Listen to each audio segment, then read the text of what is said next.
বর্তমান পরিস্থিতিতে দেশে নারী টি-20 বিশ্বকাপ আয়োজন হুমকির মুখে বলে জানিয়েছেন নতুন ক্রীড়া উপদেষ্টা। তবে প্রধান উপদেষ্টার সাথে দেখা করে এ ব্যাপারে দ্রুতই ব্যবস্থা নেওয়ার চেষ্টার কথাও বলছেন তিনি। প্রথম দিন সচিবালয়ে বিসিবি পরিচালকদের সাথে বৈঠক করেছেন। ক্রিকেট ফুটবলের অনেকটা ইম্পসিবলকে পসিবল করেছেন তারা। সো যখন ক্রিকেট সংক্রান্ত আলোচনা আসছে, ক্রিকেট বোর্ডের দুর্নীতি সংক্রান্ত, ক্রিকেট বোর্ডের পুনর্গঠন সংক্রান্ত আলোচনা আসছে এবং ক্রিকেট বোর্ডের প্রেসিডেন্ট নাজমুল হাসান পাপনের জায়গায় কে বসবেন, নতুন কমিটি কি হবে, আইসিসি সভাপতি অনুপস্থিত আছেন। অবশ্যই একটা ফেডারেশনকে ওয়ার্ক করতে হইলে তার সবগুলো অর্গান ঠিকভাবে ভালোভাবে কাজ করতে হয়। সভাপতির মতো গুরুত্বপূর্ণ। আসসালামু আলাইকুম সুপ্রিয় দর্শক বন্ধুরা, অবশেষে বাংলাদেশের ক্রীড়াঙ্গনের দুর্নীতি মুক্ত করতে মাঠে নেমে পড়েছে বাংলাদেশের তরুণ নায়করা। দর্শক বন্ধুরা, ইতিমধ্যে আসিফ মাহমুদ বেশ কিছু গুরুত্বপূর্ণ তথ্য দিয়েছেন এবং সেই সাথে অতি শীঘ্রই বাংলাদেশ ক্রিকেট বোর্ডের সভাপতি নাজমুল হাসান পাপনকে নিয়ে আসছে বড় সিদ্ধান্ত। দর্শক বন্ধুরা, এখন পর্যন্ত নাজমুল হাসান পাপন ক্রিকেটের দ্বারে কাছে নেই, তবে কি রাজনীতির কারণেই বাংলাদেশের ক্রীড়াঙ্গনেও এমন প্রভাব পড়েছে? দর্শক বন্ধুরা, অন্যদিকে এবার বেশ কিছু গুরুত্বপূর্ণ তথ্য দিয়েছেন রিয়াসত আজিম ভাই এবং সেই সাথে কবে বিসিবি সভাপতি নাজমুল হাসান পাপনের অধ্যায় শেষ হতে চলেছে। চলুন আমরা সেই সকল বিষয়গুলো পরিপূর্ণ জেনে নেই। অবশ্যই পুরো ভিডিও দেখবেন, তাহলে এই সকল বিষয়গুলো পরিপূর্ণ। এই আলোচনাটা আসলে আপনারা অনেকেই শুনতে চাচ্ছেন বা অনেকেই শুনতে চান, অনেকের আগ্রহ রয়েছে। বাংলাদেশ ক্রিকেট বোর্ডের পট পরিবর্তন, কিভাবে সেই পরিবর্তনটা হবে, সেই পরিবর্তনের পথে বাধাগুলো কি, কিভাবে পরিবর্তন হলে ইন্টারন্যাশনাল ক্রিকেট কাউন্সিলের কোনো ধরনের খড়গ আসবে না, এবং একই সাথে পরবর্তীতে বাংলাদেশ ক্রিকেট বোর্ড কেমন হতে যাচ্ছে, কারা নেতৃত্বে আসছে, অ্যাডহক কমিটি নাকি হচ্ছে ওই যে ফিল ইন দ্য ব্ল্যাঙ্ক পূরণ করতে গিয়ে নতুন করে ওই পার্টিকুলার জায়গাগুলোতে ইলেকশন দেওয়ার পরিকল্পনা করবে বাংলাদেশ ক্রিকেট বোর্ড এনএসসির পরামর্শক্রমে এবং সেখানটায় আইসিসির দিক নির্দেশনা মেনে। এই আলোচনাগুলো যখন চলছিল তখন right now latest update is that যুব ও ক্রীড়া মন্ত্রণালয়ের দায়িত্বে যিনি রয়েছেন মাননীয় উপদেষ্টা আসিফ মাহমুদ, তার সাথে বাংলাদেশ ক্রিকেট বোর্ডের বৈঠক হচ্ছে। এখন বাংলাদেশ ক্রিকেট বোর্ড বলতে, বোর্ড মানে তো হচ্ছে অনেক পরিচালকের সমষ্টি। যেহেতু পরিচালকদের অনেকেই আসলে পরিবর্তিত পরিস্থিতির কারণে এই মুহূর্তে উপস্থিত নেই, ঢাকায় যারা উপস্থিত তাদের একটা অংশ, আমি নামগুলো জানি বাট আমি শেয়ার করছি না এই মুহূর্তে আপনাদের সাথে, তারা যুব ও ক্রীড়া উপদেষ্টার সাথে বসেছেন এবং বাংলাদেশের ক্রিকেট নিয়ে এই মুহূর্তে বর্তমান অন্তর্বর্তীকালীন সরকারের প্রায়োরিটি একদম টপে। কয়েকটা কারণ রয়েছে, সেটা হচ্ছে ক্রিকেট এবং ক্রিকেট বোর্ডের ইমেজের সাথে সাথে সরকারের ইমেজও আপ ডাউন করে, এটা বাস্তবতা। যারা এই মুহূর্তে যুব ক্রীড়া মন্ত্রণালয়ের দায়িত্বে রয়েছেন তারা কিন্তু পাবলিক পালস বোঝেন এবং পাবলিক পালস বোঝেন দেখেই কিন্তু এত বড় একটা আন্দোলনকে অনেকটা ইম্পসিবলকে পসিবল করেছেন তারা। সো যখন ক্রিকেট সংক্রান্ত আলোচনা আসছে, ক্রিকেট বোর্ডের দুর্নীতি সংক্রান্ত, ক্রিকেট বোর্ডের পুনর্গঠন সংক্রান্ত আলোচনা আসছে এবং ক্রিকেট বোর্ডের প্রেসিডেন্ট নাজমুল হাসান পাপনের জায়গায় কে বসবেন, নতুন কমিটি কি হবে, আইসিসির মেগা ইভেন্ট বিশ্বকাপ ক্রিকেট মেয়েদের বাংলাদেশে আগামী 2 মাসের মধ্যে হবার কথা, তখন আসলে এই বৈঠকটা মাস্ট হয়ে গেছে। যে বৈঠকে আসিফ মাহমুদ এই মুহূর্তে, আমি যখন আপনাদের সাথে আলোচনা করছি, তিনি এই মুহূর্তে বাংলাদেশ ক্রিকেট বোর্ডের সিও সেখানটায় রয়েছেন আমি যতটুকু জানতে পেরেছি, এবং আরও 2-3 জন পরিচালক সেখানটায় রয়েছেন যাদের আসলে সেই ভয় ডরের ব্যাপারটা নেই। কিছু পরিচালক আবার ব্যক্তিগত কাজেও বিদেশে রয়েছেন চিকিৎসা সংক্রান্ত ইস্যুতে, সেটাও আমি আপনাদের সাথে হয়তো পরবর্তীতে শেয়ার করব। কিন্তু যারা নেই তারা তো আসলে নেই।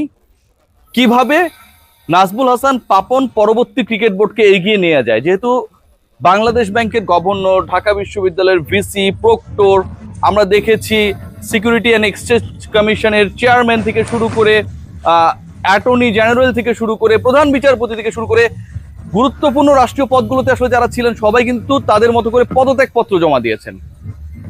এবং ক্রীড়াঙ্গনে আব্দুল সালাম মুর্শিদিকেও আমরা দেখেছি তিনি পদত্যাগ করেছেন, বাফুফের সিনিয়র সহসভাপতি। কিন্তু কাজী সালাউদ্দিন এবং নাজমুল হাসান পাপন তারা একটা বিশেষ সুবিধায় যেহেতু রয়েছেন, এখানটায় হচ্ছে আপনার ফিফা এবং আইসিসির গাইডলাইন, নন পলিটিক্যাল হতে হবে, মানে কোনো ধরনের পলিটিক্যাল ইনফ্লুয়েন্স করা যাবে না, নির্বাচিত যারা প্রতিনিধি তারাই সেটা চালাবেন। এবং এটার সুযোগ নিয়েই মোটামুটি কাজী সালাউদ্দিন, নাজমুল হাসান পাপন তারা তাদের পদে রয়েছেন। তারা যদি নিজেরা না সরেন এবং ক্রিকেট বোর্ড থেকে তাদেরকে যদি সরকার সরিয়ে দেওয়ার চেষ্টা করে, তাহলে বাংলাদেশ ক্রিকেট বোর্ডের উপর নিষেধাজ্ঞা আসতে পারে। এই যে একটা রিস্ক ফ্যাক্টর, আবার একই সাথে নাজমুল হাসান পাপন তো ক্রিকেট বোর্ডের আগামী সময়টাকে নেতৃত্ব দিতে পারবেন না এই অর্থে না যে অন্তর্বর্তীকালীন সরকার তাকে বাধা দিয়েছে, তিনি তো নিজেই উপস্থিত নেই, তার পরিচালনা পর্ষদের মোটামুটি 10-12 জন উপস্থিত নেই। এইটাই যখন বাস্তবতা, ঠিক তখন নাজমুল হাসান পাপন, আমাদের পাপন ভাইয়ের উপস্থিত না থাকার কারণে, অ্যাভেলেবিলিটির যে সংকট সেটার কারণে নিজের থেকেই পদত্যাগ করাটা দরকার ছিল, এটা আমি মনে করি। তিনি ক্রিকেটের জন্য অনেক কিছু করেছেন, করেনি, অনেক বিতর্ক রয়েছে। সম্মানিত ব্যক্তি, তিনি তার মতো করে পদত্যাগ করতেন। বাংলাদেশ ক্রিকেট বোর্ড যেহেতু প্রধান নির্বাহী রয়েছেন, অন্য পরিচালক রয়েছে, আইসিসির সাথে যোগাযোগ করে গাইডলাইনে ক্রিকেট বোর্ডকে যেহেতু সেই কাজটা করেন নাই, যুব ক্রীড়া মন্ত্রণালয়, বাংলাদেশ ক্রিকেট বোর্ড, তাদের সবাইকে আসলে এখন বিকল্প চিন্তায় যেতে হচ্ছে একটা বাধ্য হয়ে।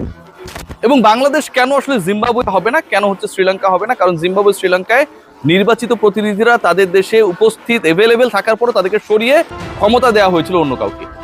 কিন্তু বর্তমান সময়ে নাজমুল হাসান পাপন এবং তার পরিচালনা পর্ষদে যারা অনুপস্থিত, তাদের ক্ষেত্রে কিন্তু সিনারিওটা ডিফারেন্ট। তারা নিজেরাই নেই, নিজেরাই যখন অনুপস্থিত, সামনে যখন বিশ্বকাপ, সামনে যখন বাংলাদেশের ট্রেনিং সেশন, সামনে যখন অনেকগুলো বাইলেটারাল সিরিজ হোমে অ্যাওয়েতে, ঠিক রাজপথ থেকে দেশ শাসনের ভার, মাত্র কদিনের ব্যবধানে অবিশ্বাস্য এই উত্থান দেখেছেন নতুন যুব ও ক্রীড়া উপদেষ্টা আসিফ মাহমুদ সজীব ভুঁইয়া। প্রথম দিন সচিবালয়ে অফিস করতে এসে পরিচিত হলেন মন্ত্রণালয়ের কর্মকর্তাদের সাথে, জানলেন পুরো ক্রীড়া প্রশাসন ব্যবস্থা। প্রথম বৈঠকটি হয়েছে আলোচিত ক্রিকেট বোর্ডের সাথে নারী টি-20 বিশ্বকাপ নিয়ে, যেখানে ছিলেন 7 পরিচালক। ল অ্যান্ড অর্ডার সিচুয়েশনের জন্য আমাদের নারী বিশ্বকাপটা আমাদের বাংলাদেশে ভেন্যু হওয়ার ক্ষেত্রে একটু হুমকির মুখে আছে। সিকিউরিটি এনশিওর করার ব্যাপারে স্টেট লেভেল থেকে কিছু কাজ করার ব্যাপার আছে। আমি আজকেই যমুনাতে গিয়ে ইউনুস স্যারের সাথে এই বিষয়ে বিস্তারিত কথা বলবো, এবং তিনি একজন ক্রীড়াপ্রেমী মানুষ, তিনি অবশ্যই এটিতে আমাদেরকে সহযোগিতা করবেন।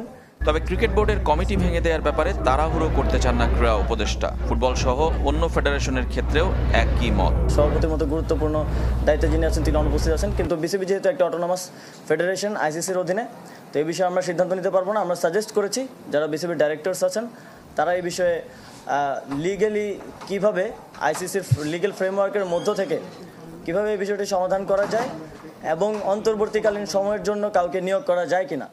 ফেডারেশনের বিতর্কিত আর আলোচিত নেতৃত্বের বদল চান, তার চেয়েও বেশি চান স্থায়ী একটি ব্যবস্থা তৈরি করে যেতে, যা পুরো দেশকে ঢেলে সাজানোর প্রতিজ্ঞাকে বাস্তবায়িত করবে।